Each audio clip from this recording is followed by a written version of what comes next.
Isaías capítulo 30, versículo 1. Dice así la palabra de Dios. Hay de los hijos que se apartan, y dice Jehová, para tomar consejo, y no de mí, para cobijarse con cubierta, y no de mi espíritu, añadiendo pecado a pecado. Cerrá tus ojos, vamos a orar. Padre, en el nombre de Jesucristo de Nazaret, Señor Dios Todopoderoso, te doy gracias. Gracias, Señor, por tu amor, tu misericordia, por tu bondad, por tu poder. Gracias, Señor, por tu paciencia y gracias por tu palabra. Te pido, Señor, que nos des revelación de tu palabra, iluminación, Señor mío y Dios mío, para que podamos predicarla conforme a tu voluntad. Dame la unción y el denuedo para predicarla. En el nombre de Jesús. Amén, amén y amén. Gloria a Dios. El profeta Isaías pronuncia Unai.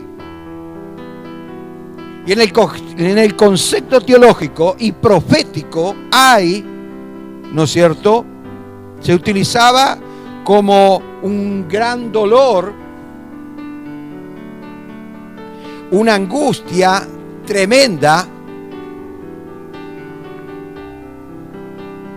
Era como, ay, me duele lo que hice. Una cosa así, tremenda. Ahora, el profeta anuncia, y la pregunta que yo hago es la siguiente: ¿qué tanto el pueblo de Dios ofendió a Dios mismo que pronunció el profeta una ay? Y esto lo encontramos en la mitad del versículo. Para tomar consejo, no de mí, para cobijarse, no con cubierta, ni de mi espíritu, y no de mi espíritu. Entonces, hay un reclamo de parte de Dios. Dando a entender que hicieron sus propios planes. En otras palabras, mi pueblo no me consulta más, no me busca más para recibir consejo, dirección. Eso es lo que la palabra de Dios nos enseña. Ahora, el pueblo de Israel había pasado por encima de todos los principios que Dios le había enseñado, principios espirituales y morales, para guiarse por sus propios conceptos, su propia manera de ver la vida. Es por eso que muchos dicen, bueno, tenés razón, la Biblia dice esto, pero a mí me enseñaron de esta manera. Bueno, tenés razón y yo entiendo de que es verdad, pero yo creo de esta manera. El mismo concepto que tuvo el pueblo de Israel lo tienen aquellos que piensan así. Entonces Dios no puede obrar. Tiene el deseo de obrar, tiene el deseo de querer hacer algo por la persona, tiene el deseo de querer que verdaderamente esa persona crezca y entre en las cosas espirituales, en la sobrenatural de Dios, pueda conocer verdaderamente los planes del Señor, Dios pueda iluminar a esa persona a través de la palabra. Pero no se deja porque esa persona sigue teniendo esa relación con Dios. Yo creo en Dios a mi manera. Y es lo que pasó con el pueblo de Israel.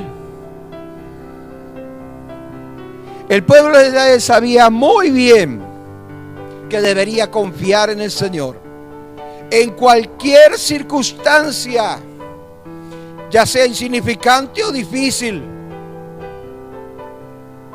Y por más difícil que parezca, los salmos constantemente nos recuerdan que debemos confiar en el Señor. Por eso es que cada vez que se tocaba un cántico en el pueblo de Israel en las festividades, se leía el libro de Deuteronomio, y no solamente eso, sino que se cantaban los salmos y los salmistas estaban ahí haciendo recordar al pueblo de Israel que deberían confiar en el Señor, que deberían agarrarse más del Señor, que Él era su escudo, que Él era un muro alrededor de ellos, y todas esas cosas que nos enseñan. Ahora, ellos no tomaron en cuenta, ellos no supieron escuchar. Ellos, por más que cantaban y repetían los salmos, a ellos le entraba por un lado y le salía por el otro, pero no analizaban lo que la palabra de Dios le enseñaba. No tomaban en serio la palabra de Dios, sino la tomaban por costumbre. Es como cantar: echado a la mar lo que me perseguían, jinete y caballo echaron a la mar. Perfecto, genial. Pero cuando pasaron por los problemas, ni ahí están desesperados. Si echó a la mar a los soldados de Faraón, ¿por qué no te va a librar de las cosas que están en este mundo que quieren acosarte? ¿Por qué no? Porque tienen un concepto errado, sin creyendo a su manera. Confiar en Dios no es una cosa que podamos lograr de un día para otro. Tenemos que conocerle. Amar a Dios no es una cosa que se puede lograr de un día para otro. Es a través de experimentar cómo Dios obra en nuestra vida. Y entonces el amor de Dios empieza a tomar cada vez más nuestros corazones. Así también cada vez más se va enfriando si no tenemos esa relación. ¿Me entiende? Entonces debemos entender lo que la palabra del Señor nos explica. Miren lo que dice el Salmo. Salmo capítulo 36, versículo 7. Cuán precioso, oh Dios, es tu misericordia. Por eso los hijos de los hombres se ampararán bajo tu sombra de tus alas. Qué tremendo este pasaje bíblico. Ellos no tomaron conciencia de que Dios quería protegerlos. Ellos no tomaron conciencia de que aún le amaba, pero tenían que estar con el Señor. Por más difícil que parezcan las circunstancias o situaciones, estamos bajo la cobertura de nuestro Dios. Y Dios nos va a dar la salida. Ahora, en esa transición, nosotros debemos esperar, aprender a esperar. Y eso es lo que le cuesta al hombre. Aprender a esperar en el Señor. Aprender a esperar en la confianza que le tenemos a Dios. No importa que el enemigo te presente aún a los amigos y parientes y te diga: mira, ¿qué estás haciendo? Tu Dios no te está respondiendo, o las cosas no te están saliendo y tienes que hacerlas de esta manera, pero tú sigues esperando en el Señor. No importa lo que digan los demás, porque la última palabra no la tiene el vecino, no la tiene tu pariente, ni la tiene tu amigo, la tiene el Señor. ¿Cuántos de nosotros hemos pasado por circunstancias? Pero deberíamos pasar más por esas circunstancias, porque por cada circunstancia que pasamos, el Señor nos enseña algo y nos demuestra que debemos tener confianza, esperanza en Él. Esa es la realidad espiritual que vivimos y que debemos experimentar. Ahora, Dios se manifiesta a través de las circunstancias, eso no lo podemos evitar. No lo vamos a poder evitar, es por eso que Dios te dio la fe. Vuelvo a repetir, esto lo digo muchas veces, lo vuelvo a repetir. La fe no es un atributo del hombre, es un atributo del Espíritu Santo. Porque es lo único, ¿no es cierto?, que te adhiere al mundo o a la esfera espiritual. El hombre natural no puede hacer esas cosas. Entonces la fe lo que produce, ese es el contacto que nosotros tenemos. Es por eso que Jesús es el autor y consumador de la fe. Cuando Adán perdió en el huerto del Edén y despreció lo que Dios había dado. ¿Por qué? Porque no había conocido el mal y no había conocido el bien. No es por eso, sino porque desobedeció. Entonces entró la naturaleza adámica en nuestra vida y por ende fue cortado todos los caminos espirituales. Ahora a través de Cristo tomo, ¿no es cierto?, el hecho de que el Señor es el autor y consumador de la fe a través del Espíritu Santo y vuelvo a tener ese contacto. Pero soy yo el que tengo que desarrollarme espiritualmente. ¿Está entendiendo? Entonces, Dios me ama. Claro, por supuesto que Dios me ama. Por supuesto, Dios ama al musulmán, Dios ama al católico, Dios ama al testigo de Jehová, Dios ama a todo el mundo, a todos los religiosos, a todas las personas de este mundo, sea buena, sea mala, Dios ama igual. Pero eso no quiere decir de que esa persona tome malas decisiones y se vaya al infierno, porque ese es otro tema. Quiero que entiendan eso. Eso tiene que ver con la confianza que tenemos en el Señor, porque la confianza que tenemos con el Señor es el desarrollo que tenemos de fe y es el contacto diario, ¿no es cierto?, con el Espíritu Santo que nos da razones para seguir adelante. Escuche, palabra del Señor, cuando usted empieza a entender de que es Dios el que tiene que gobernar su vida y no son más esos conceptos, ni la religión, ni nada por el estilo. Como autoridad, la Biblia es la revelación. No necesitamos otra revelación. Lo que necesitamos es inspiración, es iluminación, porque ya está todo revelado. Ahora el hombre necesita la iluminación. Que Dios pueda iluminar aquellos textos que antes no entendíamos, pero que ahora estamos entendiendo. Pero ya está revelado.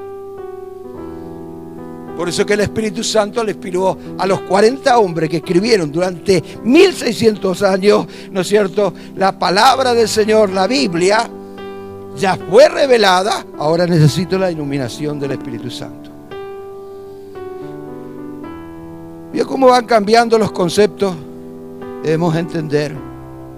Estamos en los últimos tiempos y si la iglesia de Jesucristo no está preparada, se queda. En el Salmo capítulo 63, versículos 7 y 8 dice: porque ha sido mi socorro y así en la sombra de tus alas me regocijaré. Está mi alma pegada a ti, tu diestra me ha sostenido. Tremendo. Entonces, realmente es así, porque si nosotros empezamos a querer, ¿no es cierto?, meditar sobre este versículo bíblico, vamos a darnos cuenta de que este versículo bíblico se transforma en un espejo para que yo vea mis errores a través de él. Ahora, el pueblo de Dios estaba enfrentando una gran crisis. Los asirios venían y le habían declarado la guerra y mandaron mensajeros y le dijeron: vayan y díganle al pueblo, díganle a su rey que nosotros vamos a ir a destruirlos, que no va a quedar nada en pie, que vamos precisamente para eliminar, erradicar al pueblo de Israel. Tremendo. Se desesperaron. Los asirios venían y el pueblo estaba desesperado. El poderoso enemigo se había levantado.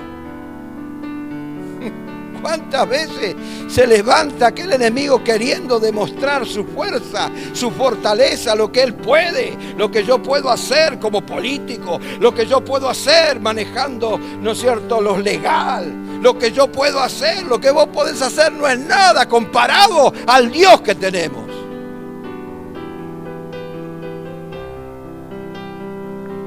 Entonces los asirios venían en contra del pueblo de Israel. El poderoso enemigo se estaba acercando con miles y millares de carros y caballos. Es como decirle un montón de tanques y tanquetas que venían precisamente para eliminar a un pueblo. Esta era la madre de todas las crisis. Parecía que su situación estaba tan desesperante que algo tenemos que hacer. Pero ni se acordaron de Dios. Ni se acordaron de Dios. Algo tenemos que hacer. Tenemos que hacer algo. Es lo mismo que cuando hay alguien que está enfermo, ¿no es cierto? Y llama al pastor o llama a fulano, llama a mengano, ¿no es cierto? Que va a la iglesia, que es líder o lo que sea, que venga y pone las manos, ¿sí? Perfecto, todo lo que vos quieras. Y va y lo hace, lo unge con aceite. La Biblia dice que cuando ungimos a un enfermo con aceite tiene que sanar. Pero resulta ser que hay una negatividad tan grande, tan poderosa, que después de haber orado por esa persona, dice: bueno, ahora vamos a llevarlo al hospital. ¿Y para qué le hiciste perder tiempo al pastor, al líder, al que sea? Si no estás creyendo. Vienen los asirios para erradicar tu fe, sacarte de la voluntad de Dios. ¿Y a quién vas a pedir ayuda? Escuche. Ignoraron a Dios, descansando sus propios planes. Tremendo. Lo primero que hicieron enviaron embajadores a Egipto. Anda a decirle al faraón, a ver si de alguna manera nos puede dar una manito acá con los asirios. Se fue a Faraón. Usted sabe que la Biblia, teológicamente hablando, cuando usted va a Egipto y habla del faraón, está hablando del diablo. Es así. Entonces se fueron al faraón precisamente para contratar los servicios del faraón y de su ejército para que pudieran defender al pueblo de Israel.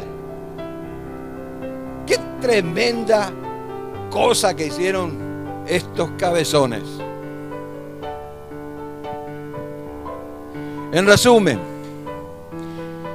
desecharon la ayuda de Dios para buscar fortaleza o fortalecerse con la ayuda de los hombres. En Isaías capítulo 30 versículo 2 dice lo siguiente: que se aparta para deshacer, o sea, que se apartan para descender a Egipto y no han preguntado de mi boca para fortalecerse con la fortaleza de Faraón, con la fuerza de Faraón, y poner esperanza en la sombra de Egipto. ¡Qué tremendo! La esperanza que ellos tenían, o que supuestamente tenían, ya no era más en Dios. Guau, que de repente confiaban en el Señor, pero cuando llegó el momento de la prueba, ya no confiaban más en Él, ni pidieron consejo. Ellos no se acordaron lo que había años pasados, lo que había sucedido con David. Cuando David por primera vez fue ungido rey de Israel, David tenía que pasar por una prueba tremenda.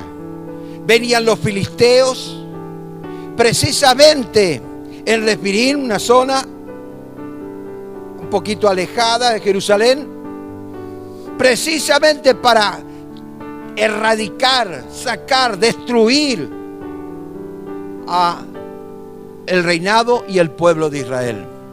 Ellos se habían olvidado de cómo Dios había liberado al pueblo de Israel en aquel entonces. Tenían muchas historias que ellos podían relatar aún y enseñar a sus hijos, pero en el momento de experimentarlas y ponerlas por obra, retrocedieron. Escucha, esto es tremendo. Cuando David fue ungido como rey, el enemigo lo probó y mandó al ejército de los filisteos. Dice en Primera de Crónica, capítulo 14, versículo 10. Entonces David consultó a Dios, diciendo: subiré contra los filisteos, los entregarás en mis manos. Y Jehová le dijo, sube, porque yo los entregaré en tus manos. Como rey no sabía cómo hacer porque no tenía experiencia. Ya era líder, había tenido un grupo de personas y guerreros, ¿no es cierto? Pero ahora había asumido una responsabilidad de ser rey. ¿Usted asumió la responsabilidad de ser hijos de Dios? De demostrar verdaderamente, ¿no es cierto?, a este mundo de que Dios es el todo en nuestra vida. De que no hay nada imposible para el que cree, que cuando nosotros creemos el enemigo tiene que correr porque no hay de otra. Los asirios vienen para destruirnos. ¿Qué vamos a ir a Egipto? La solución no está en los costados, sino hacia arriba. Uno de los proverbios dice que nosotros tenemos que ir hacia arriba, nunca hacia abajo. ¿Me entiende? Entonces ahí vamos a demostrar lo que verdaderamente somos y nos vamos a conocer a nosotros mismos, llegado el momento de cuánto tengo de la fe que muchas veces profeso tener.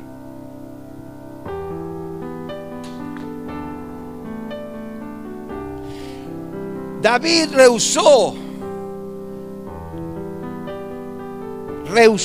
confiar en otra cosa que no sea la palabra de Dios. David volvió a consultar a Dios y Dios le dijo de vuelta, ya no le dijo sube, él le dijo no subas. Dice en Primera de Crónicas, seguimos en el mismo capítulo, capítulo 14, versículo 14 al 17, David volvió a consultar a Dios y Dios le dijo no subas tras ellos, sino rodéalos para venir a ellos delante de las balsameras, o sea, los árboles de bálsamo. Ellos tenían que ir hacia los árboles de bálsamo. Versículo 15. Así que oigas venir el estruendo en las copas de las balsameras, sal luego a la batalla, porque Dios saldrá delante de ti y herirá al ejército de los filisteos. Qué tremendo. Ahora, sigue el versículo 16. Hizo pues David como Dios le mandó y derramó, dice, y derrotó al ejército de los filisteos desde Gabaón hasta Gazer. Y la fama de David fue divulgada por toda aquella tierra. Y Jehová puso el temor de David sobre toda la nación. Yo creo que no hay dos planes de Dios. Dios tiene un solo plan. Y Él tiene ya determinado lo que va a hacer. Porque Él le dice, la primera vez, David le dice a Dios, ¿me los vas a entregar en tus manos? ¿Subiré contra ellos? Él dijo, sí, sube. Y en la segunda vez, David como que se quedó con la duda y se arrodilló de vuelta y le habló al Señor. Y el Señor le dice, no subas. ¿Qué se arrepintió Dios? Y le dice, anda en aquellos árboles de bálsamo y quédate ahí hasta que escuche que yo voy a venir por encima de la copa de los árboles. Como grandes pies voy a estar moviéndome entre medio de los árboles. Cuando tú escuches eso, recién sales porque vos vas a salir detrás de mí. ¡Qué tremendo! La primera vez le hace una pregunta y le dice, sube. Pero Dios te está probando. Le estaba probando a David y te va a probar a vos también.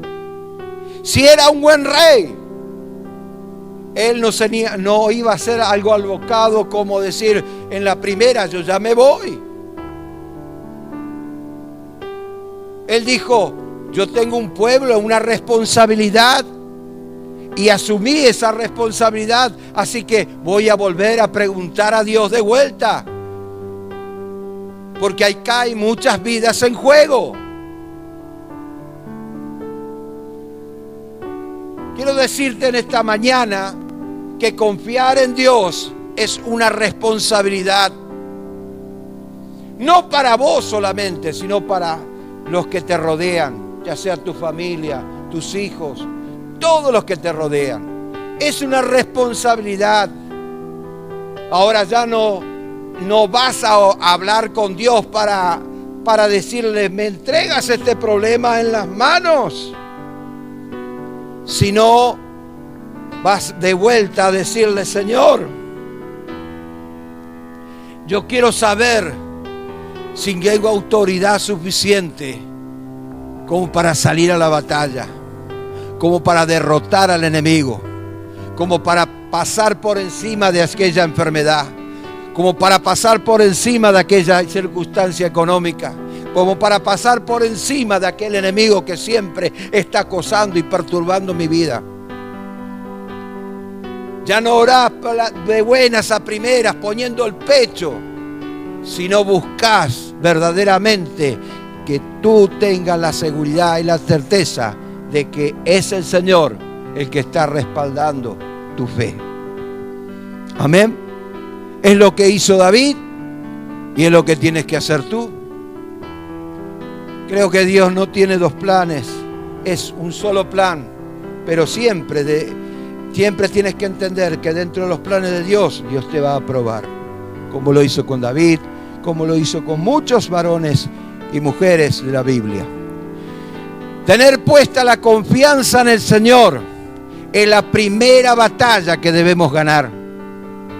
Esa es una batalla que debemos ganar. Confiar en el Señor no es tan fácil como dice. ¿Cuántos son los que confían en el Señor? ¡Amén!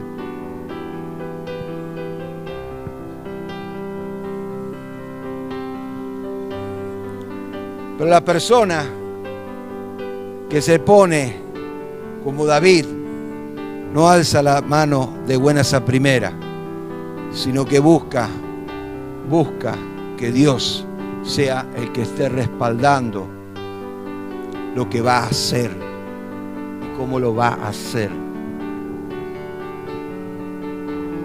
Así que la primera batalla que tenemos que ganar es la de confiar. No importa las circunstancias en las que te encuentres, es la de confiar en el Señor. La de confiar por sobre todas las cosas, con seguridad. Salmo 37, versículo 3.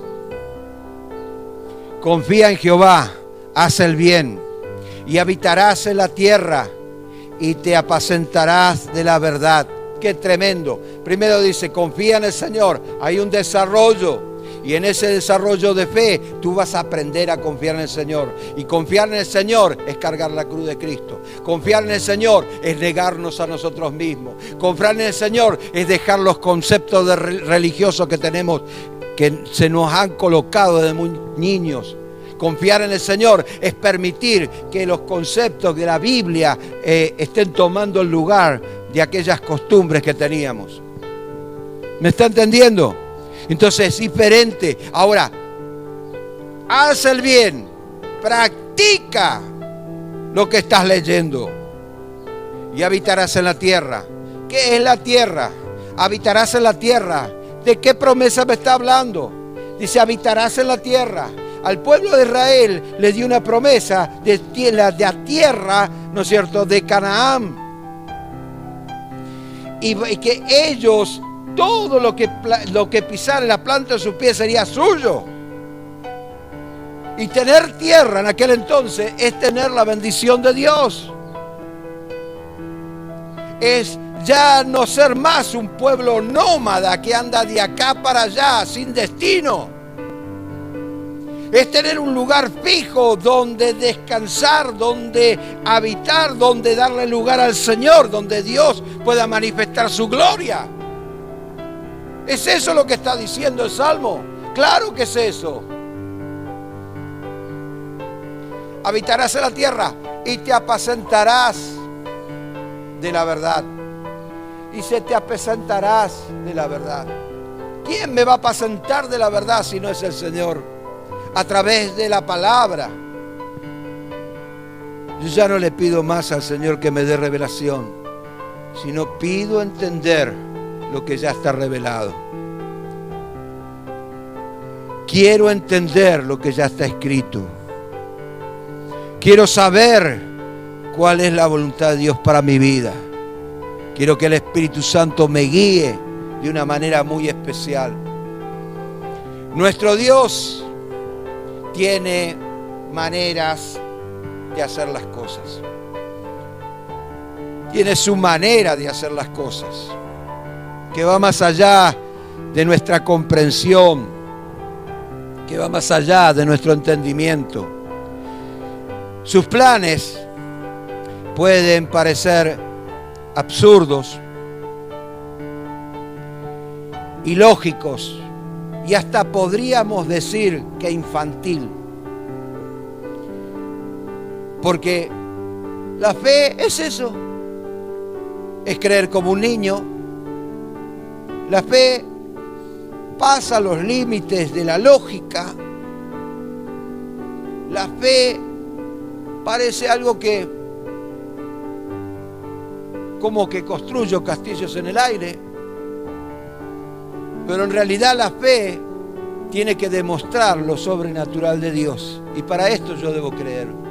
Y aunque me parezca ilógico y hasta infantil, cuando yo creo en la palabra de Dios y la pongo en práctica, aquello que me parecía a mí era totalmente diferente. Por eso que la palabra de Dios dice, mis pensamientos no son los tuyos.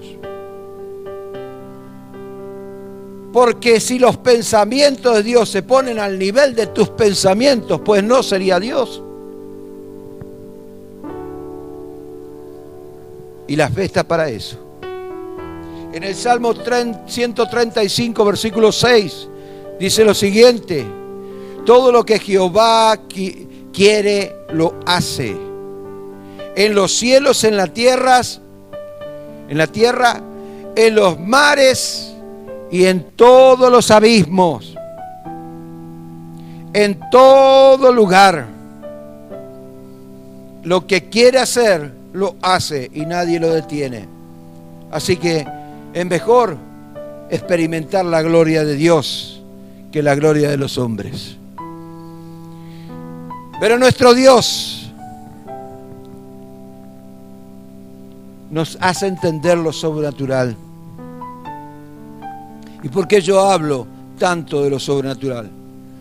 Porque si no hablara de lo sobrenatural, ¿para qué me voy a parar acá a hablar de qué?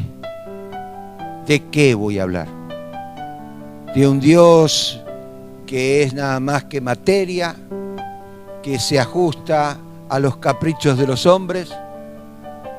No tendría sentido. Aún la fe no tendría sentido. Amén. Entonces, lo que Dios quiere hacer, lo hace.